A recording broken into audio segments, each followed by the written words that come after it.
Let your body settle now. Just let it go. Let the weight of you sink down into whatever is beneath you. Your back, feel it. The warmth of it pressing up to meet you. Your shoulders, they can go lower than that.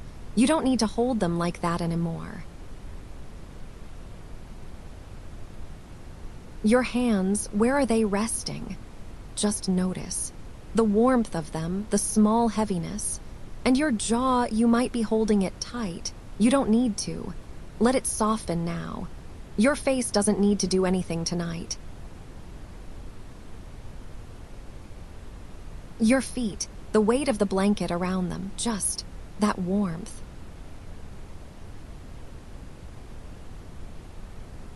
Breathe in slowly and out. The breath finds its own way, in through the nose, out through the mouth, soft. You don't need to control it.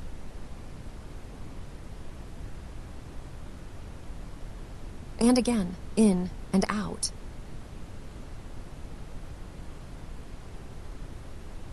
There is nothing you need to figure out right now. Nothing to plan, nothing to remember. Let that go. You really can. It doesn't matter. Not tonight.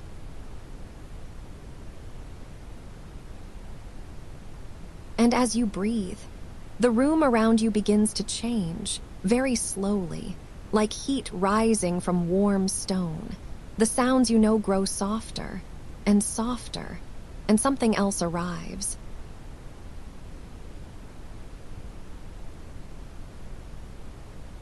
You are in Egypt, New Kingdom, an evening somewhere around 1400 BCE.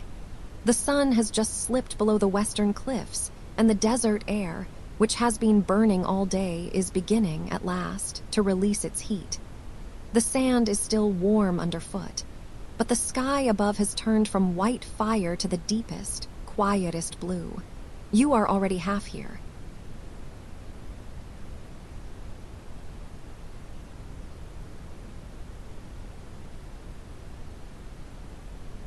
The river is just ahead. You can hear it before you see it, that low, soft sound of water moving against reeds. A slow, ancient rhythm, the Nile at dusk. You walk toward it along a narrow path through the reeds. The papyrus stalks tall on either side, swaying just slightly in the evening air. The smell of the river reaches you first.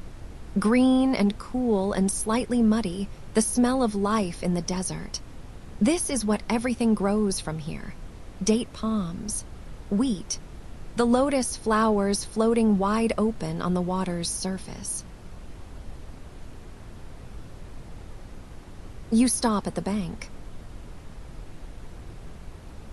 The water is moving quietly, not rushing, just sliding past, wide and slow and copper-colored in the last of the evening light. A heron stands very still on a sandbar just across from you, completely still, watching something beneath the surface you can't see. The bird doesn't move.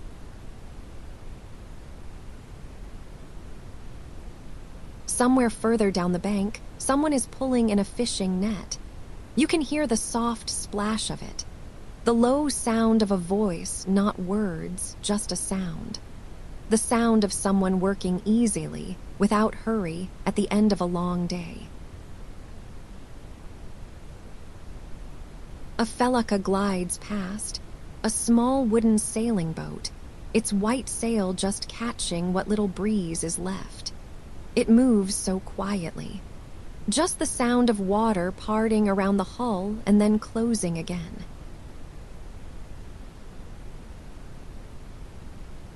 The lotus flowers are closing now. You can see them slowly folding their petals as the light fades, white and blue, drawing themselves in for the night. They will open again when the sun returns. But that is not now. Now is the closing.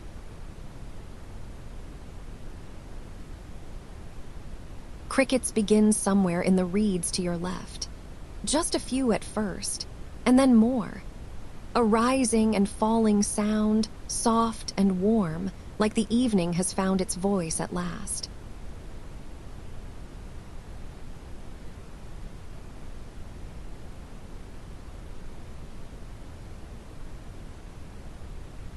You turn from the river and walk back toward the village. The path is dry earth, cool now under your bare feet. The day's heat has gone from the ground. Just the faint warmth of it still held in the soil. The smell of the earth, dusty, dry, with something underneath it that is old and mineral and good. The village is small. Mud brick houses clustered close together. Their walls, thick, pale, made from the Nile clay, still hold the warmth of the afternoon sun. You pass close to one and feel it radiating gently outward, like a body remembering heat.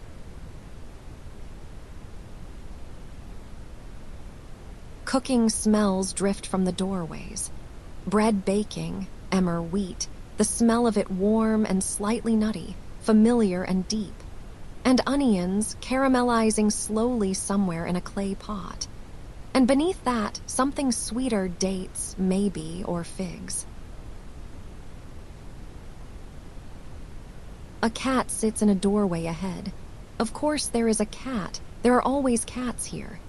This one is watching you with complete serenity, amber eyes half closed, tail wrapped around its feet. It doesn't move as you pass, just watches. The Egyptians love their cats. Everyone knows this.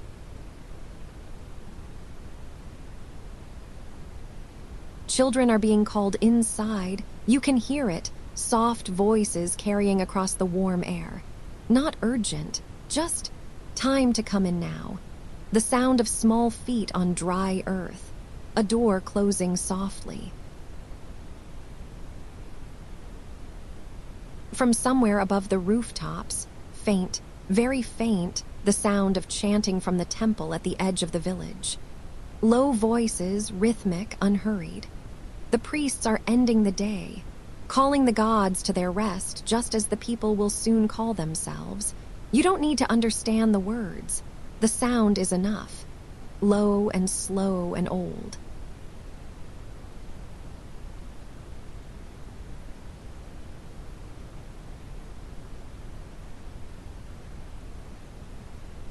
Your house is here.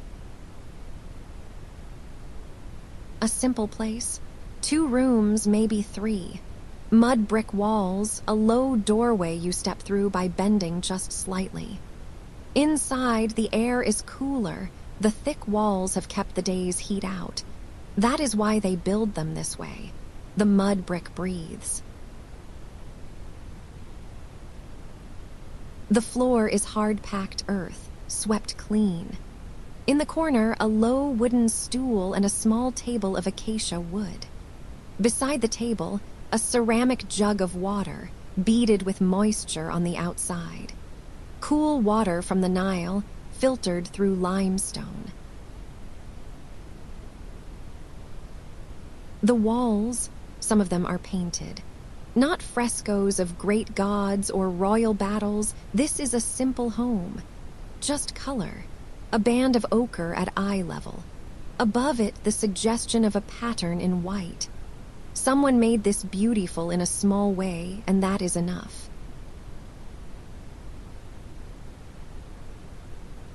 A linen curtain hangs in the doorway between the rooms. It lifts very slowly in the faint evening breeze coming through the high window.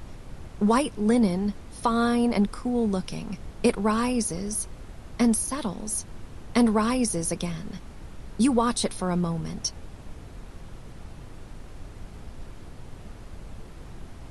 The house smells of earth and linen, and something faintly sweet, cedar oil, maybe, rubbed into the wooden furniture to protect it from insects. And underneath all of it, the smell of the Nile, that green, living smell that is everywhere in this land.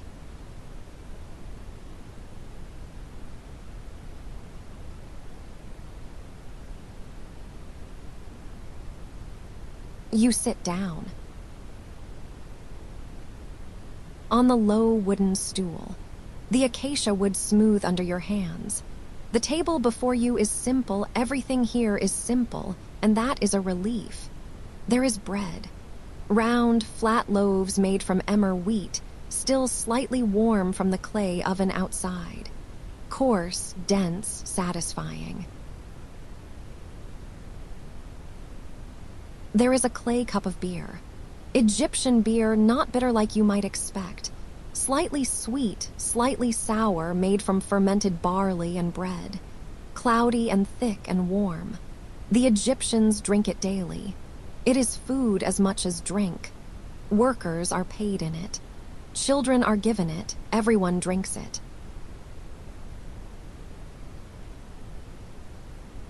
You lift the cup. Feel the clay against your palms. The weight of it. You drink slowly. The beer is mildly sweet and earthy and leaves something warm in your chest.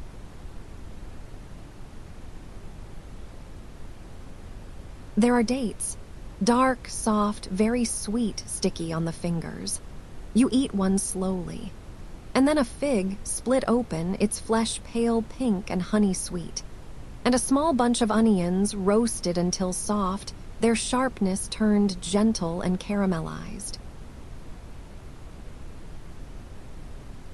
It is a small meal. You don't need to think about it.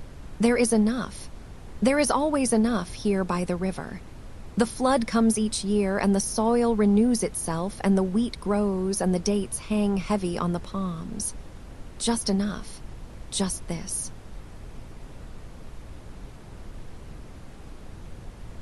You set the cup down.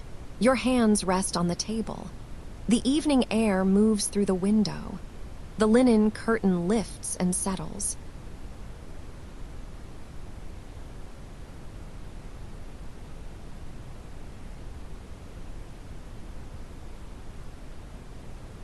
Behind the house, a small garden. You step out through the back door into the cool air. The sky above is fully dark now, dark in a way that cities never see. A deep, clean black, already thick with stars. You can hear the date palms before you see them. The sound of their fronds moving, dry and papery, a soft rustling. A small pond in the corner. Still water, dark, reflecting the first stars. Lotus plants growing at the edges, their leaves broad and flat on the surface. In the day there would be color here, blue and white blossoms. Now it is all silver and shadow.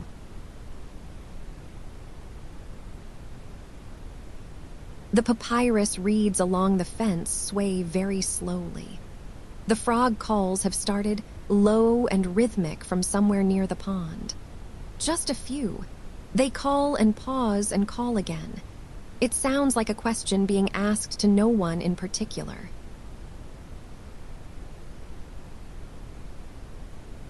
The smell of the garden is different at night. Damp soil, the faint sweetness of something blooming, a white flower you can't quite see, and something else. The smell of the desert on the night breeze, dry and mineral and wide. You stand for a moment, with your face turned upward. The stars are extraordinary here.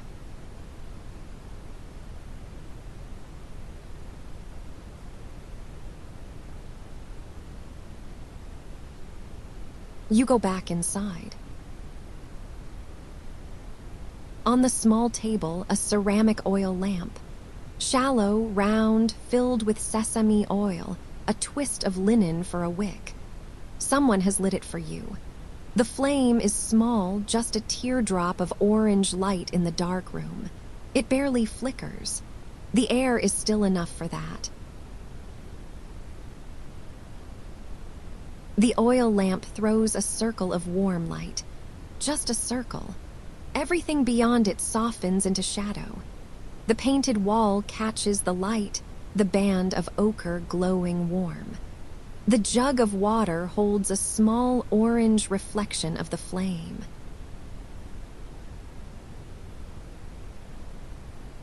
The smell of the sesame oil burning is faint and warm, not unpleasant. A small smell like warmth itself has a scent. You watch the flame for a moment. It breathes very slowly, in and out, just a tiny movement, just enough to stay alive.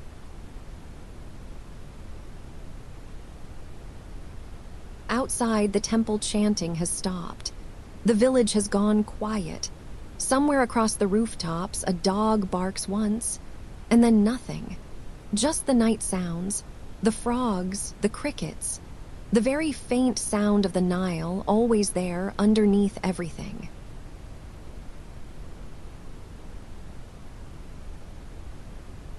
You don't need to do anything with this time. Let it just be this: warm oil lamplight, cool linen walls, the smell of sesame and cedar, and the night air coming through the window.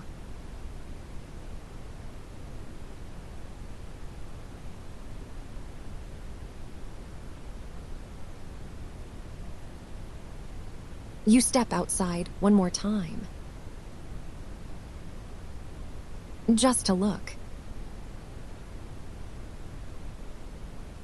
The sky above the village is enormous. There is no other word for it. The Egyptians have been watching this sky for thousands of years. They know it the way you know a room in your own house. Every star has a name, a meaning, a place in a story that goes back further than memory.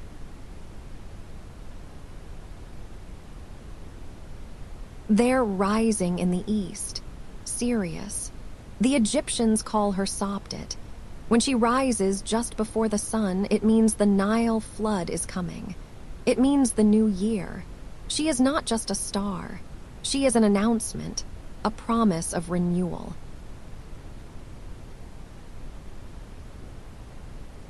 And there, Orion. They call him Sahu, the soul of Osiris. 3 bright stars at his belt.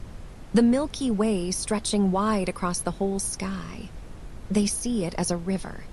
A celestial Nile, flowing through the heavens the way the real river flows through the land below.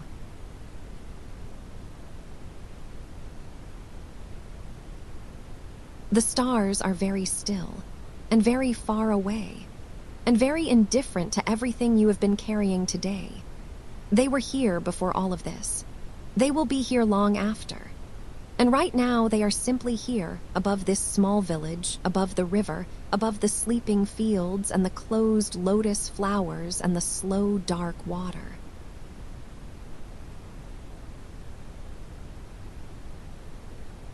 You let your eyes grow soft. Let the stars blur a little, the whole sky becoming just light and dark and width, immense, quiet, safe.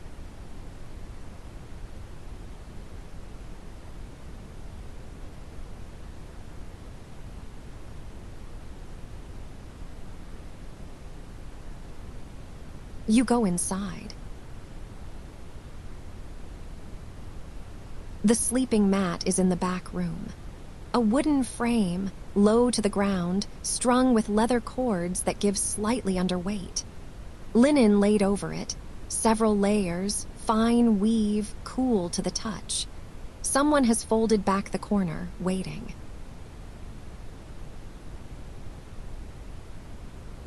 You lie down. The linen receives you, cool at first and then warming. It is the finest thing in the room, soft in a way that cotton never quite manages, light, like sleeping under a breath. The linen smells clean and faintly of the river wind that dried it.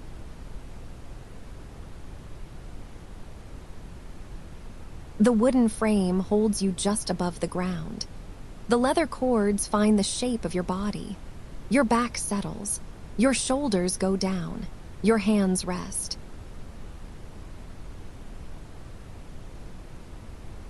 Above, the ceiling is low, dark acacia beams, reed mats between them.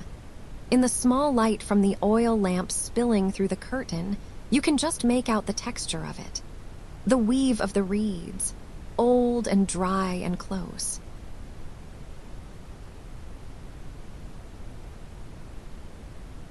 The night air through the window is fully cool now. The desert gives back all its heat after sunset. What was white fire at noon is now this, a soft, cool breath moving across your skin. The linen shifts just slightly.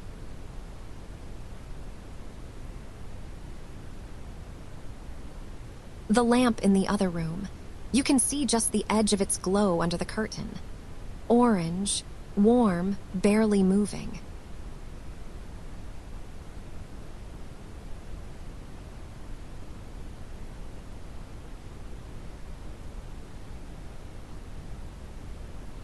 Just the night now.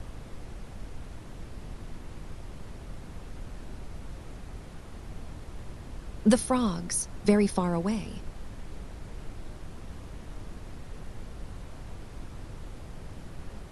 The linen, cool and soft.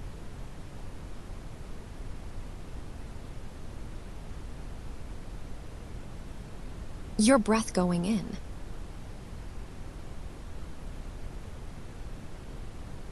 And out.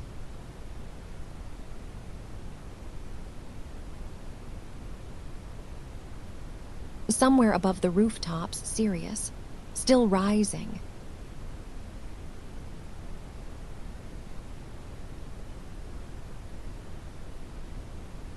The Nile moving.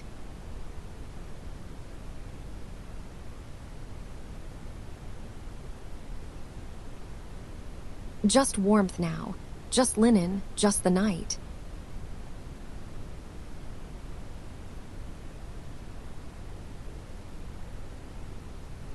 The lamp is still, or maybe you just can't see it anymore.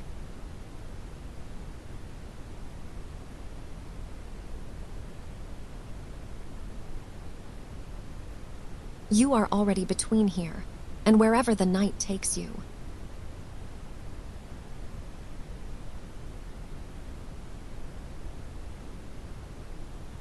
Let it take you there.